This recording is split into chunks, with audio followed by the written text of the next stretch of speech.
मागील व्लॉगमध्ये सांगितल्याप्रमाणे महेश्वरीच्या एवढ्या सुरेख आणि पारंपरिक डिझाईन तुमच्यासमोर आणलेल्या आहेत की त्या तुम्ही याआधी कुठेही बघितल्या नसतील. साऊथमधील फेमस उपाडा सिल्क साडीसारखी बॉर्डर आणि महेश्वरी रिच पल्लू या दोन नकाशे एकत्र येऊन तिसरी साडी निर्माण झालेली आहे, ती म्हणजे सुरेखपैकी उपाडा महेश्वरी सिल्क. आज महेश्वरी साडीचा मुहूर्त काही असा झाला जशा दोन संस्कृती एकत्र येऊन नवीन नकाशी येते, तसे बरेचसे लोक एकत्र येऊन सप्तशृंगी क्रिएशनमधील हे सुरेख वातावरण घडते.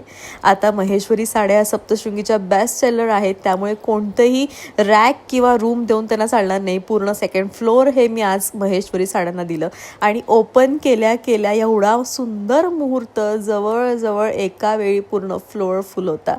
कोणी नागपूरचं, कोणी औरंगाबादचं, कोणी अहिल्यानगरचं आणि खरोखर खूप छान वाटतं. मला बरेचसे जण विचारतात की प्रियांका तू हे काय देतेस, तर मी देवीचं कुंकू देते आणि त्याचबरोबर एक छोटीशी प्रेमाची भेटवस्तू म्हणून बॅग देते. कारण आपल्या घरी जसे पाहुणे येतात आपण त्यांचं आदरातिथ्य करतो, तसे माझ्याकडनंही महाराष्ट्रातल्या विविध शहरातून पाहुणे येतात आणि त्यांचं मी असं छोटंसं आदरातिथ्य मनापासून करते. थँक्यू.